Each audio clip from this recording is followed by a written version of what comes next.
everyone. Welcome to another episode of Higher Expertise. And today we're going to be talking about how to manage teams remotely. So, Omera, Javier, Israel, Austin, welcome back to the show. Great to have you. How you guys doing? We're doing Hello, great. everyone. Good. How are you? Doing pretty good, pretty good. So, let's jump right into it. We got a lot to talk about. So, we're going to discuss 3 points today: culture, skill sets, and roles. Okay, three important factors of working remotely. Managing So your teams remotely. Managing your teams remotely. manage your teams remotely. I stand corrected. So, Amara, I'm going to start with you.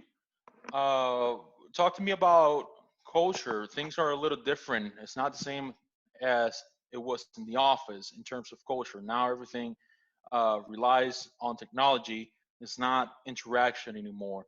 So, can you talk to me a little bit more about that? Yeah, the culture has been totally different. Trying to work from home now. There used to be a time when we would get coffee together, we'd collaborate before the days started, we'd get together in meetings face to face, and now we're all working from home and relying on technology. Yeah, Yeah. I think it's the culture have switched it a little bit. It's not all the same.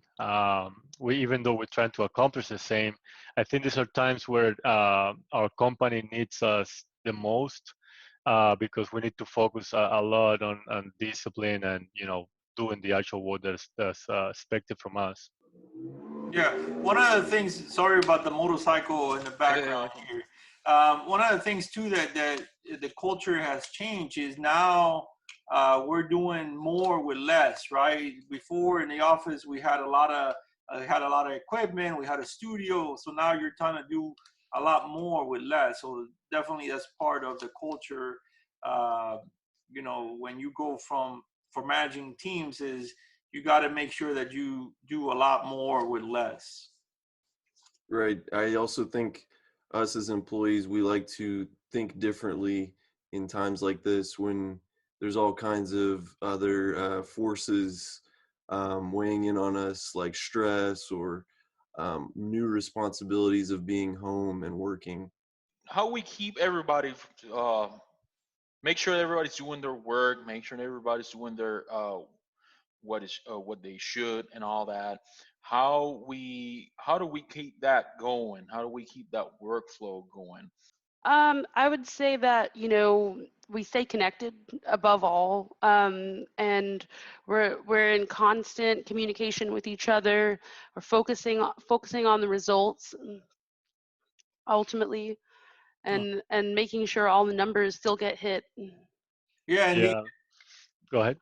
the other thing I want to mention is, uh, it's very important when you're managing your teams remotely to be able to have clear and concise definition for what their tasks and roles are. So, that's one key thing. When you're in the office, you can guide people better. When you're working remotely, you want to make sure that your team is very clear on what their tasks and what the roles are. So it's super important when you're managing the teams remotely.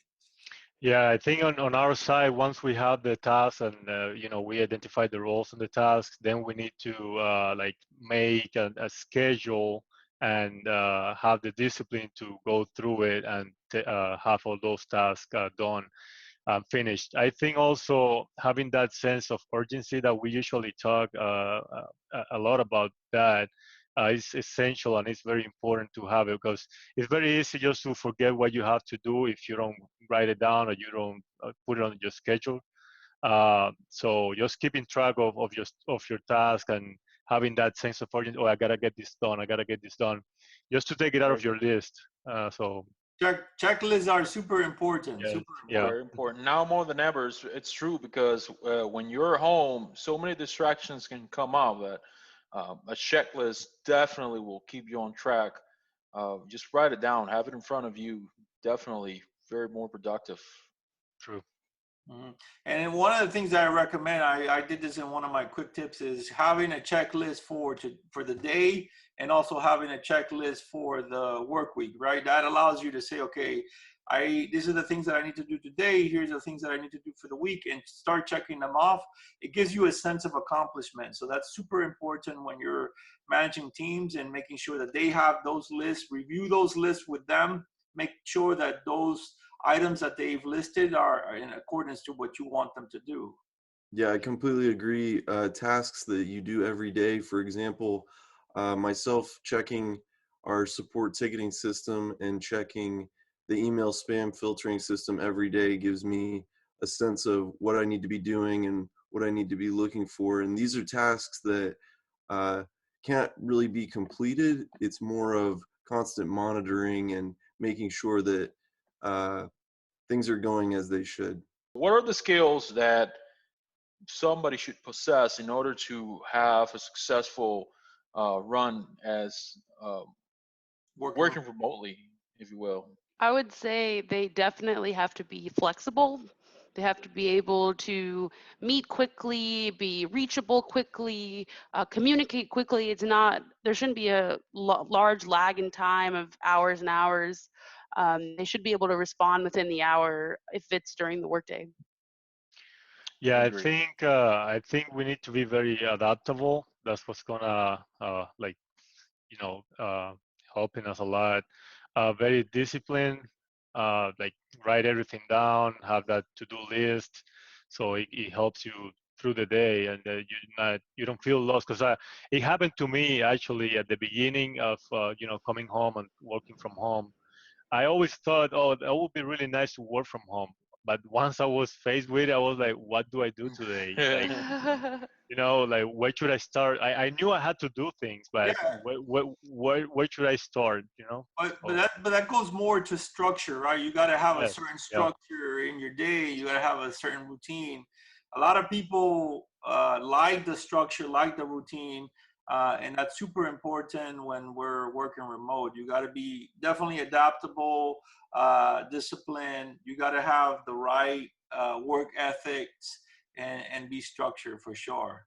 Yeah, I think you also need to know your technology, be very uh, well informed of what tools you have to communicate and collaborate. And also, you definitely need to be goal focused and measure what you're working on each day to feel that sense of accomplishment. And one of the things that we see is the older generation, not because they're not technology savvy, but they have a harder time to cope with technology, right? We see that they are challenged. Some of them may not know how to use Microsoft Teams and some of the other technologies that are out there. So having patience with your team that works remotely is going to be beneficial, because they may not be up to speed with the technology that they're being asked to use. So patience is going to be key in managing your teams and making sure that they get through the hurdle. You ask them to go from being in office and quickly being remote, adapting to that environment takes a little bit of time, and patience is going to be essential for that. I yeah, that's say very true. also self-motivated, independent, strong work ethic are also good skills to possess when working remotely, since the person is going to be working for by themselves. It's almost like you're starting your own. It feels like when you're starting your own business, it's pretty much going to be like that. So you're going to have to still possess those skills of being independent, being self-motivated, Some and the work ethic has to be there also. Yeah, that's why I think your business needs you the most now, because it can be hurt by you not doing what you're supposed to do. Right, absolutely. All right, so before we wrap it up, any final thoughts on managing a team remotely? What have we learned? Uh, it's been a ride. We've been doing this for about a month already. What have we learned so far of this experience? Yeah, I think you just need to be doing what you need to be doing, your job, but also sometimes going above and beyond to get what's done, what needs to be done on time. There's a lot of uncertainty and people are dealing with new situations. And even when we return to more of a normal routine, things are not going to be the same exactly. So there's going to be a lot of adjusting, and I think flexibility is going to be key here.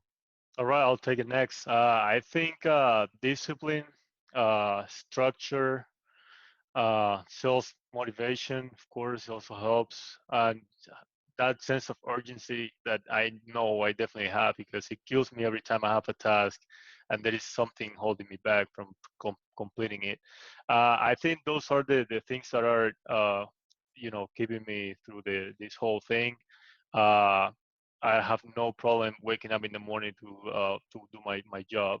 I still love what I do, no matter where I am. I Right. just do my best, and I just try to move forward. I would say a really big quality at this time for people to be having is a sense of gratitude and gratefulness that where a lot of people are losing their jobs, we're still able to work remotely, work from home, earn an income. I think you must possess some level of gratitude as well. I think for me, it's more about a sense of having patience and compassion, and then also the flexibility is going to be big for me.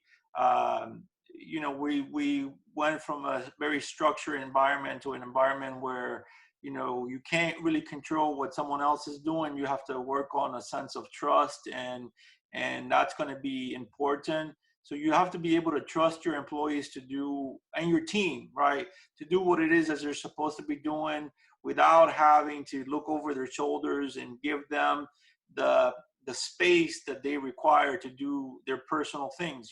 They may want to go out for a walk. They may want to go run some errands. You need to be able to be flexible. You need to be able to be trustworthy of your employee and of your whole team, because everyone depends on everyone. And everyone else. And so, yeah, I think it's going to be a big thing. It's going to be trust, flexibility, and empowering your team to do whatever it is that they're supposed to be doing. This whole process refreshed my memory of one thing in particular, especially one skill that we all already know, which is initiative. I think that the nature of communication when you are working remotely, I know we have the chat, we have phones, we have a lot of ways to communicate, but it's not the same when you communicate through through technology. Whereas, for example, when you're in person, the interaction of a human being is way different. So now you're gonna have to rely on that initiative. I mean, because you're not always gonna have somebody on you telling you left and right ideas on what to do. So now you're gonna have to rely on yourself to think a little bit more and come up with something. Sure, you're still gonna have your support; it's gonna be there, but the nature of the communication, since it's by default different, so you're gonna have to be a little bit more. That initiative is gonna have to shine, and this time more than ever.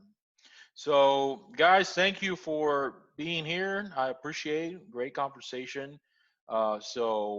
Israel, is there something that you want to plug before we? No, I think we have today was a great topic to talk about managing teams remotely, because it allows us to go talk about some of the things that we're going through on our own personal basis, right? I also want to encourage people to connect with us, right? Connect with us on LinkedIn, YouTube, Vimeo, Twitter, some of those social media channels. So we want to hear about your stories and your environment. We want to learn a little bit about what's going on outside of just our team. If you reach out to us and connect with us, happy to share stories and relate. Absolutely. And this podcast is going to be available on YouTube, Spotify. So, and also follow us on our different social media, LinkedIn, Instagram, Twitter, YouTube, Vimeo also is going to be there. So check us out, follow us, engage with us, communicate with us. And with that being said, thank you guys. And we'll be seeing you next week. Thank you. Bye, guys. See you Bye. soon. Bye-bye.